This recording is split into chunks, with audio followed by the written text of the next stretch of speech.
चलिए सबसे पहले बात करते हैं इजराइल और अमेरिका की। इजराइल और अमेरिका ने ईरान पर किए हमले के बाद में मिडिल ईस्ट में तनाव इस समय बढ़ गया है। जवाबी कार्रवाई के दौरान ईरान ने इजराइल, सऊदी अरब, कतर, संयुक्त अरब अमीरात, ओमान और कुवैत समेत कई देशों पर मिसाइलें दाग दी, जिसके चलते तनाव और ज्यादा बढ़ चुका है। इजराइल और अमेरिका के संयुक्त हमले में ईरान के सर्वोच्च नेता अयातुल्लाह खामेनी की मौत हो गई। इतना ही नहीं कि इस हमले में परिवार के कई और लोगों की मौत की भी खबर है। इसके बाद ईरान में 40 दिन के शोक की घोषणा और 7 दिन की छुट्टी का ऐलान कर दिया गया है। खामेनी की मौत के तुरंत बाद ईरान ने 14 अमेरिकी सैन्य ठिकानों पर मिसाइल ड्रोन से हमला कर दिया।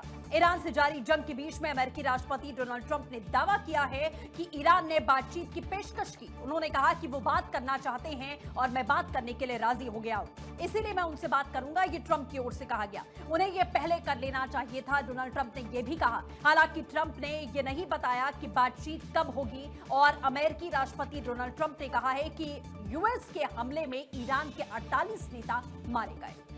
देखिए, उन्होंने ये कहा कि कोई भी इस बात पर यकीन नहीं कर सकता कि हमें कितनी कामयाबी मिल रही है। एक ही बार में 48 नेता मारे गए हैं।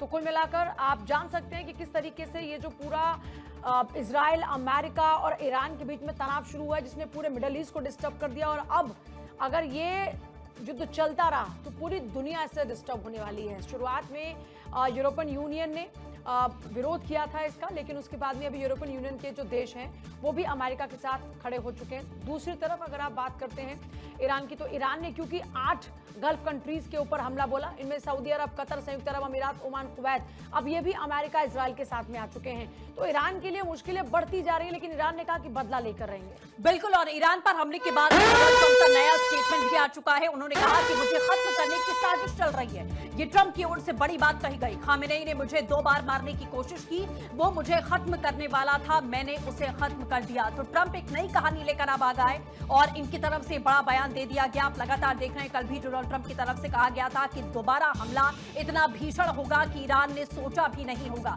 क्योंकि ईरान की ओर से लगातार ये धमकियां दी जा रही थी कि वो पछतावा करवाएगा, पछतावा अमेरिका और इजराइल से करवाएगा। लेकिन अब ईरान पर हमले के बाद में डोनाल्ड ट्रंप एक बार फिर से बड़ा स्टेटमेंट दे रहे हैं और कह रहे हैं कि मुझे खत्म करने की साजिश की जा रही थी और ये साजिश कोई और नहीं बल्कि खामेनी कर रहा था। उसने 2 बार मुझे मारने की कोशिश की, मुझे खत्म करने वाला था और मैंने उसे खत्म कर दिया है। ये डोनाल्ड ट्रंप की तरफ से बड़ा बयान दिया गया। देखिए, भारत में गृह मंत्रालय का सभी राज्यों को अलर्ट, सुरक्षा एजेंसीज को अलर्ट रहने के निर्देश दिए गए। शिया समुदाय के विरोध प्रदर्शन को लेकर अलर्ट, खामेनी की मौत के बाद प्रदर्शन को लेकर अलर्ट इस वक्त है, क्योंकि देखिए पाकिस्तान में तो 23 लोगों की जान जा चुकी है। अभी यहाँ पर भी जो शिया समुदाय है उसमें नाराजगी लगातार बढ़ती जा रही है। देश के अलग अलग राज्यों की तस्वीरें भी सामने आई जहाँ पर प्रोटेस्ट चल रहे हैं खामेनी की मौत के बाद। तो खामेनी की मौत को लेकर प्रदेश को अलर्ट किया गया। भारत में गृह मंत्रालय का सभी राज्यों को अलर्ट किया गया। सुरक्षा एजेंसीज को अलर्ट रहने का निर्देश है, ताकि कहीं पर भी किसी भी तरीके से कोई माहौल खराब ना हो या फिर कोई ऐसी सिचुएशन ना आ जाए जिससे परेशानी बढ़े। तो देखिए, खामेनी की मौत के बाद में प्रदर्शन को लेकर एक तरफ अलर्ट है। भारत के विदेश मंत्री ने ओमान के विदेश मंत्री से बातचीत की थी। कल पीएम मोदी की बेंजामिन नेतन्याहू के साथ में बातचीत हुई, जिस बात का जिक्र खुद पीएम मोदी ने भी किया। भारत भी लगातार हालात पर नजर बनाए हुए है, लेकिन इस बीच खामेनी की मौत के बाद में शिया समुदाय में काफी ज्यादा नाराजगी है और खामेनी की मौत को लेकर जो यहाँ पर लोगों का भाव है वो सड़क पर नजर आ रहा है। लोग प्रोटेस्ट करते हुए नजर आ रहे हैं। ऐसे भारत में गृह मंत्रालय की ओर से सभी जो प्रदेश है उनको अलर्ट रहने के लिए कहा गया है। सुरक्षा एजेंसीज को अलर्ट रहने के निर्देश दिए गए हैं, क्योंकि एजेंसीज एक्टिव की गई हैं। किसी भी तरह से कोई इस सिचुएशन का फायदा न उठाए, क्योंकि पाकिस्तान में 23 लोगों की मौत हुई है। इस तरह की कोई भी सिचुएशन भारत में ना बने, इसको लेकर पहले से ही एहतियात बरते जा रहे हैं। गृह मंत्रालय की ओर से सभी प्रदेशों को अलर्ट किया गया।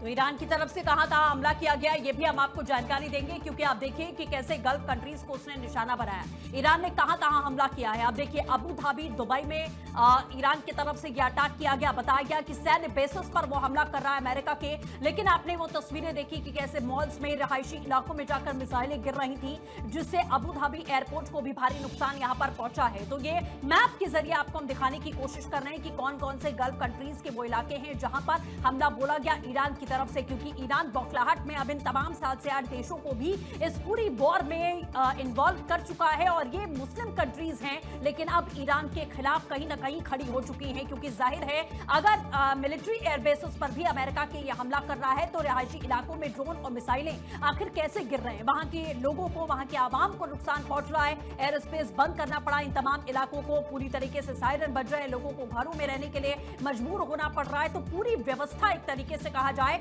तो यहां भेंट चढ़ती हुई दिख रही है। लेकिन सबसे बड़ी बात है कि ईरान अभी भी बौखलाया है, उसकी ओर से लगातार ताबड़तोड़ कार्रवाई अमेरिकी मिलिट्री बेसिस पर यहां की जा रही है। अलग अलग देशों में जो बेसिस बनाए गए हैं अमेरिका के, वहां पर हमला कर रहा है। लेकिन उस हमले के इतर रिहायशी इलाकों में भी अटैक्स हुए हैं, जिसके बाद ये वो गल्फ कंट्रीज हैं जो अब ईरान की खिलाफत में यहां खड़ी हो चुकी हैं। एकमात्र इराक है जो इसके समर्थन में इस समय दिख रहा है, नहीं तो ईरान सभी से इस समय एक तरीके से कहा जाए तो वो जंग की स्थिति में दिखाई दे रहा है। दूसरी बड़ी बात है कि ईरान की ओर से साफ कहा गया कि हम अमेरिका से बातचीत नहीं करेंगे, क्योंकि ट्रंप ने दावा किया था कि ईरान ने बातचीत करने की पेशकश की है, लेकिन यहां साफ इनकार किया गया कि हम अमेरिका से कोई भी बातचीत नहीं करेंगे और बदले की कार्रवाई इसी तरीके से जारी रहेगी। उधर डोनाल्ड ट्रंप की तरफ से आप देखिए कि कैसे कहा जाता है कि खामेनेई ट्रंप को मारने की कोशिश कर रहे थे, 2 बार मारने की साजिश की गई और इसी के चलते ये कदम उठाया अमेरिका ने